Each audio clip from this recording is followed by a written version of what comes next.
नमस्कार. स्वागत आहे आपले N D career academy educational YouTube चॅनलवरती. आजच्या दिवसात जे महत्त्वाचे चालू घडामोडीचे प्रश्न आहेत तर ते प्रश्न आपण या व्हिडिओमध्ये स्पष्टीकरणासह पाहणार आहोत. तरी सर्वांनी अगदी शेवटपर्यंत हा व्हिडिओ पाहायचा आहे. चला तर मग सुरुवात करूया आजच्या आपल्या चालू घडामोडीच्या व्हिडिओला. प्रश्न क्रमांक 1. पॅरिस ऑलिम्पिक 2024 साठी पात्र ठरणारा पहिला भारतीय पुरुष कुस्तीपटू डॅश डॅश हा ठरला आहे. उत्तर आहे ऑप्शन क्रमांक 3 अमन सेहरावत. 2024ची जी ऑलिम्पिक स्पर्धा होणार आहे पॅरिस या ठिकाणी, तर त्यासाठी पात्र ठरणारा आपला पहिला भारतीय पुरुष कुस्तीपटू कोण ठरलेला आहे? अमन सेहरावत. यानंतर आपण जे ऑप्शन दिलेले आहेत तर त्यामध्ये पॅरिस ऑलिम्पिक 2024 साठी पात्र ठरणारा भारताचा पहिला ट्रॅक अँड फील्ड ॲथलीट कोण बनलेला होता? तर आपल्या मराठवाड्यातील बीडचा अविनाश साबळे. या पॅरिस ऑलिम्पिक 2024 साठी आपल्या भारताचे मशाल वाहक असणार आहेत अभिनव बिंद्रा. आणि याच पॅरिस ऑलिम्पिक 2024 साठी उद्घाटन समारंभासाठी आपल्या भारताचे ध्वजवाहक असणार आहेत अचंता शरद कमल. हे जे आहेत ते टेबल टेनिसपटू आहेत बघा. त्यानंतर याच पॅरिस ऑलिम्पिक 2024 साठी आपल्या भारताचे पथक प्रमुख असणार आहेत मेरी कॉम आणि उपपथक प्रमुख असणार आहेत शिवा केशवन. प्रश्न क्रमांक 2. Global excellence award 2024 dash dash यांना मिळाला आहे. उत्तर ऑप्शन क्रमांक 4 चंद्रकांत सतिजा. चंद्रकांत सतिजा यांना विदर्भ विभागातील सर्वात विश्वसनीय प्रवेश सल्लागार म्हणून हा ग्लोबल एक्सलन्स अवॉर्ड 2024 मिळालेला आहे. यांनी चंद्र ॲडमिशन कन्सल्टंट्सची स्थापना केलेली आहे बघा.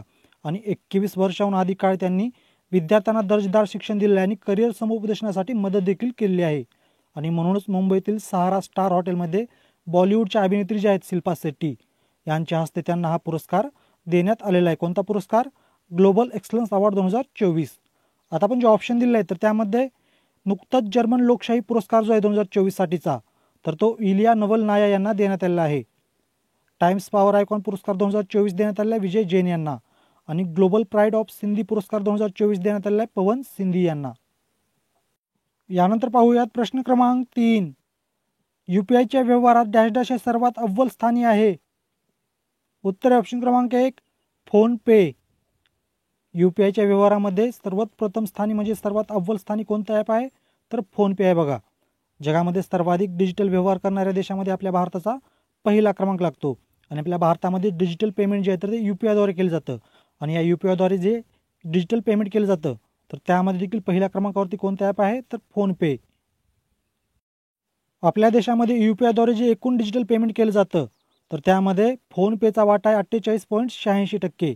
त्यानंतर दुसऱ्या क्रमांकावरती आहे गुगल पे. गुगल पेचा वाटा आहे 37.79%. तिसऱ्या क्रमांकावरती आहे पेटीएम. पेटीएमचा वाटा आहे 8.39%. आणि क्रेडचा वाटा आहे 4%. आणि इतर ॲप जर बघितले UPI पेमेंट करणारे तर त्यामध्ये इतर ॲपचा वाटा आहे 4%. UPIची सुरुवात जी आहे तर ती आपल्या भारतामध्ये ऑगस्ट 2016 करण्यात आली होती. UPIचा फुल फॉर्म होतो युनिफाईड पेमेंट्स इंटरफेस. आणि UPIचे डेव्हलप जे आहे तर ते कोण केलेलं आहे? NPCIने केलेलं आहे बघा. नॅशनल पेमेंट कॉर्पोरेशन ऑफ इंडियाने केलेलं आहे. आणि UPIवर फंड ट्रान्सफर लिमिट जी आहे प्रतिदिवस तर ती आहे सध्या 1 लाख रुपये. प्रश्न क्रमांक 4. भारताचा 85वा बुद्धिबळ ग्रँडमास्टर डॅश डॅश हा ठरला आहे. उत्तर ऑप्शन क्रमांक 4 पी श्याम निखिल. आपल्या भारताचा 85वा बुद्धिबळ ग्रँडमास्टर कोण ठरलेले आहे सध्या? पी श्याम निखिल. पी श्याम निखिल जे आहेत ते तामिळनाडू राज्याचे आहेत बघा. बुद्धिबळपट्टूसोबत त्यांचं राज्य देखील लक्षात ठेवा, कारण सध्याचा परीक्षेचा पॅटर्न जर बघितला आपण तर तुम्हाला खेळाडूचे राज्य जे आहेत किंवा खेळाडू संबंधित जे कोच आहेत तर ते देखील विचारले जात आहेत. त्यामुळे यांचं राज्य तुम्ही लक्षात ठेवायचं आहे. पी निखिल कोणत्या राज्याचे आहेत मग? तर तामिळनाडू या राज्याचे. आपण जे ऑप्शन दिले आहेत तर त्यामध्ये नुकतंच अखिल भारतीय बुद्धिबळ महासंघाच्या अध्यक्षपदी निवड करण्यात आली आहे नितीन नारंग यांची. आणि प्राग आंतरराष्ट्रीय बुद्धिबळ महोत्सवामध्ये फ्युचर कॅटेगरीमध्ये पुरस्कार जिंकणारे पहिले भारतीय ठरलेले आहेत सध्या अंश नेरुळकर. अंश नेरुळकर जे आहेत ते 11 वर्षीय बुद्धिबळपटू आहेत. आणि प्राग या ठिकाणी जे आंतरराष्ट्रीय बुद्धिबळ महोत्सव पार पडलेले आहेत त्यामध्ये फ्युचर कॅटेगरीमध्ये यांना पुरस्कार मिळालेला आहे. आणि त्यामध्ये पुरस्कार मिळणारे पहिले भारतीय बुद्धिबळपटू ठरलेले आहेत. कोण? अंश नेरुळकर.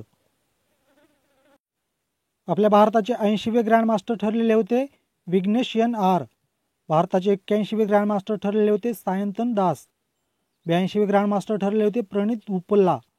83वे ग्रँडमास्टर ठरलेले होते आपल्या महाराष्ट्राचे आदित्य सामंत.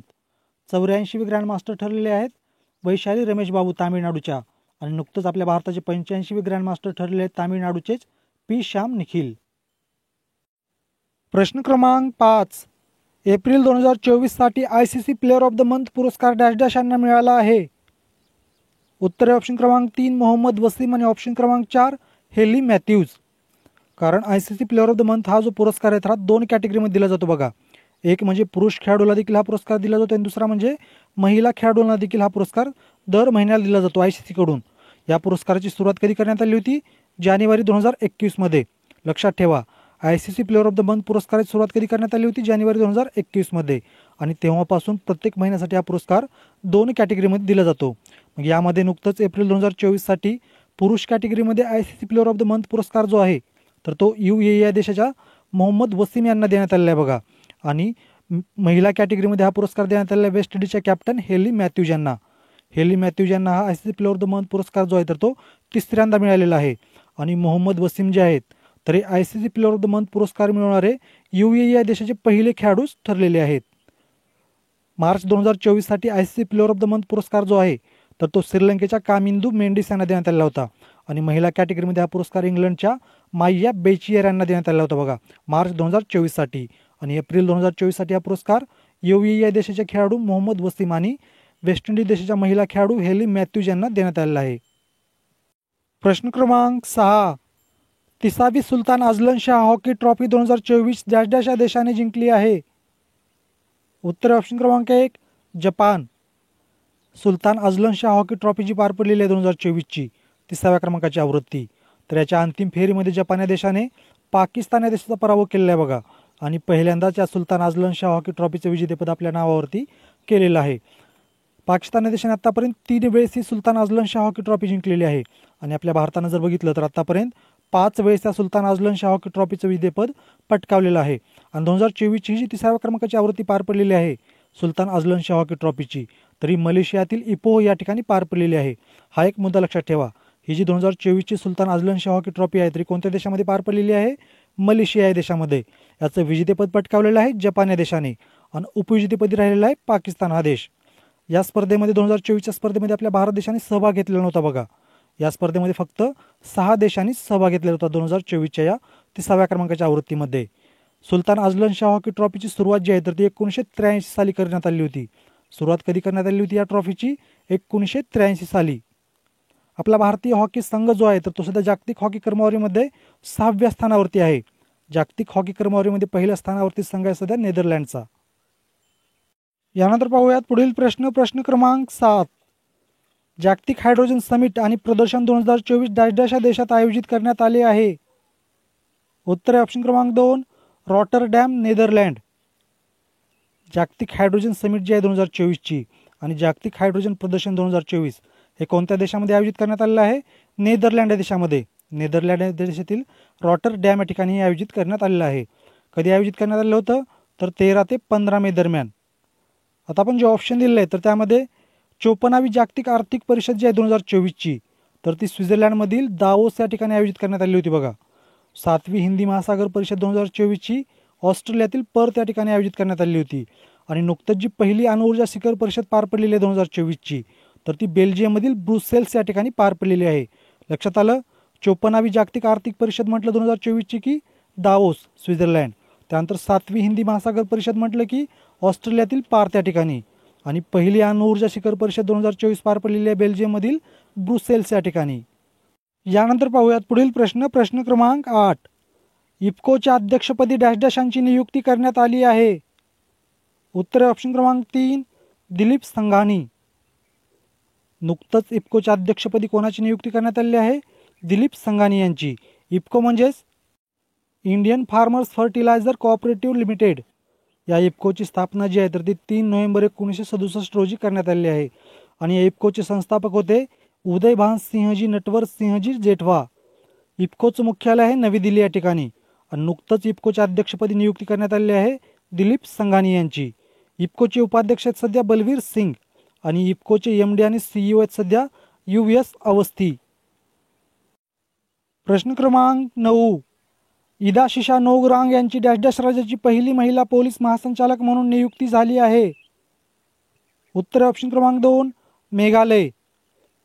मेघालय राज्याची पहिली महिला पोलीस महासंचालक म्हणून कोणाची नियुक्ती करण्यात आली आहे? इदाशिशा नोंगरांग यांची. आता आपण जे ऑप्शन दिले आहेत तर त्यामध्ये आपल्या महाराष्ट्राच्या देखील पहिल्या महिला पोलीस महासंचालक बनलेले आहेत सध्या रश्मी शुक्ला. उत्तर प्रदेश राज्याच्या पहिल्या महिला पोलीस महासंचालक बनलेल्या आहेत लक्ष्मी सिंह. आणि अरुणाचल प्रदेशच्या पहिल्या महिला IPS अधिकारी बनलेले आहेत सध्या तेनझिंग यांगकी. प्रश्न क्रमांक 10. आशियाई ट्रॅम्पोलिन जिम्नॅस्टिक चॅम्पियनशिपमध्ये पदक जिंकणारी डॅश डॅश ही पहिली भारतीय महिला ठरली आहे? उत्तर ऑप्शन क्रमांक 3 सृष्टी खंडागळे. आशियाई ट्रॅम्पोलिन जिम्नॅस्टिक चॅम्पियनशिपमध्ये पदक जिंकणारी पहिली भारतीय महिला कोण ठरलेली आहे? सृष्टी खंडागळे.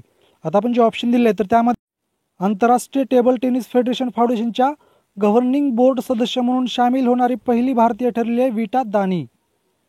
आशियाई चॅम्पियनशिपमध्ये पदक जिंकणारी पहिली भारतीय ठरलेली आहे भवानी देवी.